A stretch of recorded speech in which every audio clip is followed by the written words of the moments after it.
I am in the presence of two leaders of the Historical Association, Gillett and okay, and so you have been in charge, not the only one, but you have been in charge since the 90s. I've been involved in the Astrological Association for quite a long time. I was chair of it, vice chair, then chair. I've been involved in organising conferences, both for general members and research conferences like this. And, it's good to see that after all this time, they're still very active. So what has been more impressive for you? What have been the actions of the people who have been more impressive? Well, I think the Astrological Association is growing very well. And the fact that it's involved more and more in research and bringing in new areas of research, such as today, which is looking at, I suppose, areas which is often covered by sociology as well. It shows a real growth. We're definitely not in the Middle Ages. So what about Charles Harvey? You consider that he has done a lot for British astrology, or?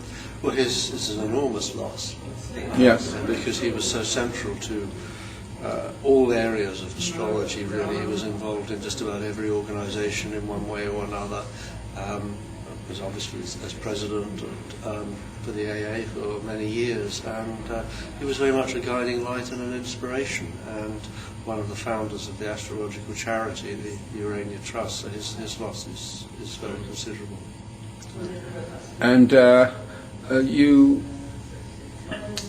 I mean, this we are here at the Kepler Day. It's a creation also of the Astrological Association. Of the Astrological Association, yeah. Yes, the Charles, research day, yes. Charles, very much. Yeah, very much. Charles. One of the first research conferences had people like Professor Hans Eysaint speaking. Yeah. It was actually held at the 79. Maudsley Hospital, and there was some quite high-ranking statistical work involved. Michel Gauquelin was there too, so it was a big event that started off. Yes, I remember. There is a photograph in there. There is indeed. Derek Parker book on astrology, and after a certain, so now you are working with Pat Harris. I'm a what do we call it? An advisory editor for the journal Correlation. It's a pity that Pat's not well enough to be here today, but I read some papers that she sends to me, particularly in the area where they touch on psychology or philosophy, but not statistics. Statistics is not my subject. Mm-hmm. Okay, well, so now I know you a little more. We met in Paris and in Lille in the last years, and so you are the new image of the astrology. Well, I don't know. You see, I started getting involved with the Astrological Association in the 1990s and became chair. So Mike was the chair, there's a few other people, then I became chair, and then I became president in 1999. So I've been connected with the Astrological Association now for coming up to 20 years. Yes. So what is the role of such an association?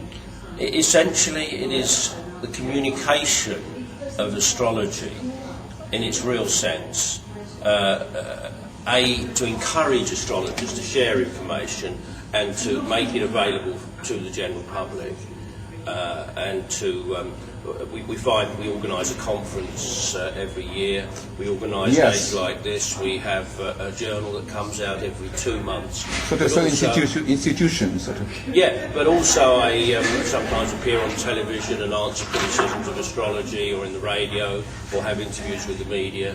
So anything that comes along, or if the government advisory board on broadcasting, we sometimes give evidence to them, and generally try to stand up for astrology in the modern world. And besides this today we have a conference on the image of astrology, precisely how astrology is perceived by the public, by the astrologers. Do you think the recruitment? I mean, do you think is there a decline, or is there a progression of astrology in our society in the last 30 years? Yeah, it's very strange. I think we're at a gateway point for astrology. The general public know a lot about popular astrology, like sun sign columns, and there's been a tremendous progress in education into real astrology, which is the sort of stuff we're looking at today with our research conference. There's a tremendous high standard of scholarship amongst a minority of people in our societies all over the world. But the general public don't have access to this knowledge because the assumed truth of the 20th and 21st century has been very mechanistic and materialistic. Right now, as I'm talking to you, the world is coming to a crisis point as far as that mechanistic, material view. This is not just a financial crisis, it's an ideas crisis. And I suspect that people want to hear what serious astrologers have to say about the world. So you think that it's a good time? It's a good time for astrologers. Well, it could be. It depends if astrologers are able to stand up and speak clearly about what they know. And if they're given half a chance to be listened to, then I think the public would be very surprised at how much intelligent insight we have to offer. So you think that this crisis shows that astrology hasn't been taken into account seriously? If they had been listening to astrologers for the last 5 or 6 years, we would have anticipated everything that's happened in the last few months. Yes. You know, I have a column, I've been writing about this for several years. The Iraq war could have been avoided, but certainly the financial crisis. I don't think any astrologer who knows basic information about Capricorn and the movement of Pluto, about Saturn and Uranus, would know that a moment of economic truth was coming at this time, and that we had to prepare for it. Instead, we've just ignored it. Even today, as we're speaking, the governments in the world are trying to ignore the financial crisis. They're trying to solve the problems that have been created in the past by the solutions that haven't worked in the past, and they're digging themselves deeper and deeper into a hole, in my opinion. But don't you think, Roy Gillett, that people are astrologers without knowing that they are astrologers? I mean, people are practicing astrology even they don't know astrology, because what people do is in a certain sense. Very good point. You know, I mean, people have an intuitive understanding. I mean, because essentially astrology, in my opinion, is a reaction to the natural flow and cycles of the heavens, that we are inclined towards a range of decisions. It's not deterministic, it's not exactly mechanical, but we're pulled in a certain direction. Now, everyone is going through that experience, whether they know it or not, but astrologers being able to talk about it and articulate it helps people to make good decisions about the future, not just automatically running it. But the point is that sometimes the real astrology may not coincide with the astrology of the astrologers. I mean, there is a sort of maybe a certain need of people have not arrived. I mean, that's all right. So, there is a certain need of a reform. Don't you think there is a necessity for reforming astrology? What is astrology? What should be astrology? What is the astrology, even of the astrologers, might not necessarily be the true astrology or the real astrology. There are many ways of looking at the relationship of the heavens, and we tend to look at it in the way that fits our own astrology. That's the first thing. Certainly, it would be wonderful if astrology could be, many of these ways could be communicated to people more widely. Then we might be able to develop higher standards of education. But the problem is that the way that conventional society is organised, you're not even allowed to talk about astrology in schools or universities, hardly. It's right on the periphery at universities. You're not allowed to educate children seriously into astrology at schools. It doesn't have a place in the main fabric of our education or our social interchange. And until we can make a breakthrough in that regard, then the kind of improvements to astrology you're talking about are not going to be possible. I see. But about universities, it works a little. It is more accepted in university in I think superior teaching. It edges its way in certain specialist areas. For example, in the area that Nick, the guy who's organising today, Nick Campion, who's the main tutor at Sophia Centre, in the area of culture and looking at ancient cultures or looking at subcultures in the modern world, you can see that astrology is an important part, and therefore that plays its part, and we can study that academically. But if I was to say, look, let's study the astrology of the relationship between astrology and genetics in a department of physics, or if I was going to say, let's see the relationship between childbirth and certain astrological cycles, I would come up against enormous barriers.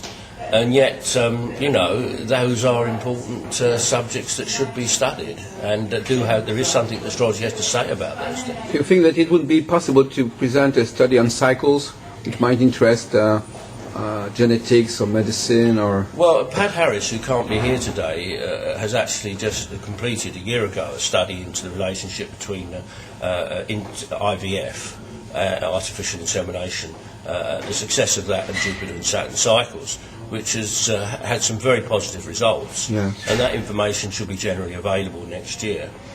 I think if the amount of money was spent on research in astrological cycles, Yes. which has been spent on mapping the genome, then we'd be surprised how much success we'd have in that as well. That's right. Okay. Well, I don't want to abuse of your time, unless you have a few minutes more. But you are yourself. Can tell what is you consider yourself as a traditional astrologer, Roy Gillett? Are you accepting astrology as a whole body of traditional, which has to be accepted, rulerships and houses? Are you a traditionalist astrologer? Well, I'm quite a strong Aquarian with a Gemini moon and Sagittarius rising and Mars in Aries. So obviously I'm a bit of a pioneer. But at the same time, I feel that the big problem with modern society is we've forgotten the past. And if we're going to move forward to a new and developed understanding of astrology, we've got to take the past with us. We've got to take all the wisdom that comes from the past. So I encourage Vedic astrology, I encourage the translations of Hellenic astrology, of medieval astrology. I want every aspect of astrology to work together so that we can have, and also modern astrology and the developments that have come as a result of computer technology, which has made calculation so much easier. So, for me, as president of the association, I want all astrologers to work together to create an astrology that is the past and the present at its very best. And but the problem is it's a rather complex body of knowledge, and maybe it can discourage, it can compromise the image of astrology. So is nuclear physics. So as all the modern sciences we study are very complicated. Chemistry, medicine, modern medicine. I just feel it's tragic that we don't study astrology with the same degree of detail and depth. It would be very rewarding and make our society much happier. My last question, Mr. President, is, which I discussed yesterday with Patrick Curry, actually, is when we compare astrology with medicine, the doctor, the physician, he has a model of what is normalcy, what is normal body, what is a normal anatomy, and it appears that in astrology we have left, or we don't have this idea of what should be a normal person, a normal course of things. I think we are always. We understand the difficulty, the peculiarities, the accidents, the catastrophes, but we have a difficulty to define what is normal, what is. You're talking about astrology or medicine? The difference with a doctor is capable to restore the person who is sick to his a normal state, and the astrologer doesn't seem to have no idea of what is a normal person. Well, there is no such thing as a normal person. Okay. What there is a person who's functioning with maximum efficiency in terms of what they are. Now, this is true in medicine. I mean, if a person's lost a leg, you can graft a leg back on maybe, but it's difficult. Now, with astrology, if you've got a chart, you've got a certain potential. The important thing that astrologers should do is help to educate the person in understanding their astrological nature, and then help them to discover the most excellent way, the happiest way of using that energy. That is the normal way to be the best you can be. That, to me, is the only normality. But there's no one normality. That's what I want. This is a matter of discussion, precisely. Yeah, absolutely. That the normality, as you say, of this, according to astrologers, is a personal and individual normality, while in sciences, normality is a general phenomenon and not a personal phenomenon. Well, I think we have a lot of problems in modern society because we try to get people to be normal, and what we don't, and this is not normality at all, it's social cohesion. It's all about social cohesion. We're trying to get people to be socially acceptable. This is why you get this crazy situation in psychiatry, for example, where people take tests and then they take drugs to cut down their own personality, to limit themselves, which is nonsense. This is what degenerates society. It makes us automatons instead of real people. I think modern psychiatry has got a lot of dangers because it's done that. I see, I understand. So 50% of children in America, I think, are supposed to be psychiatrically disturbed, and all the children who have been given medicines, it's crazy. Maybe we are in a world where pathology is a rule. I mean, where anormality is a rule. We're frightened of flexibility, we're frightened of variety, we're frightened of giving people the freedom to make up their own mind. This is the price we're paying for being run by experts who think they know better than us. And we've got to stop listening to experts. What you say is rather it's rather revolutionary, because precisely it is in favor of the people who are marginal, people who are different, people who don't coincide with the model. No, I don't agree with that. I'm not arguing for people who are weird or different or out of the norm. No. I think every person is a unique individual and needs to be respected as such. Well. And what I'm arguing for is the freedom of every person to be what they are, and to learn what they are, and to celebrate what they are.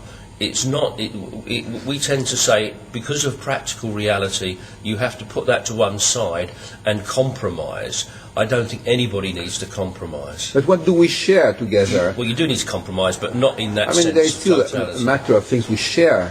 It's not only what we are ourselves. I mean, we share a language, we share a society, we share values, we share a certain biological reality. I mean, we are not only different. Yeah, no. Don't misunderstand. This is an interesting conversation. I am not suggesting that everybody is dysfunctional, unique individual who's in conflict with everyone else. No, I am not suggesting that. What I'm suggesting is that we all have our uniqueness. No. The more we respect each other's uniqueness and work together as a community of equals, of different people, the more happy we will be. This means that we will be more kind, we will be more respectful for each other. These basic ethical qualities that join our society together will be stronger because we're respecting each other's individuality. Yes, I understand. This is a very Aquarian view. The problem is, Roy Gillett, that the question is, what is astrology, and astrology is not everything. So the fact that there is this individual reality, does it concern astrology or not? I mean, the problem is what is in the realm of astrology and what is not. Well, astrology, in my opinion, is capable of using astrology to explain just about everything that happens. And therefore, and by understanding the nature of astrology, you have the wisdom to understand why things happen. Now, in the Tibetan tradition, you have two key concepts. In the Tibetan Buddhist tradition, wisdom and method. The wisdom is the insight to understand things as they really are, and the method is compassion. That is to care for differences. Very interesting. So if you have those two, now astrology, if you like, is the wisdom. We need compassion. So if we approach astrology with compassion, and this is a book I've just written called Astrology and Compassion, The Convenient Truth. You've done we that. have the convenient truth. Yeah. So I like this duality. It is sort of general wisdom, which is the destiny, the common destiny, and now compassion for what could happen to a certain person. Yeah, we want everyone to make the most and be happy. Yeah. We want everyone to be happy, and we can only do that by understanding people for what they are. This is what I'm saying.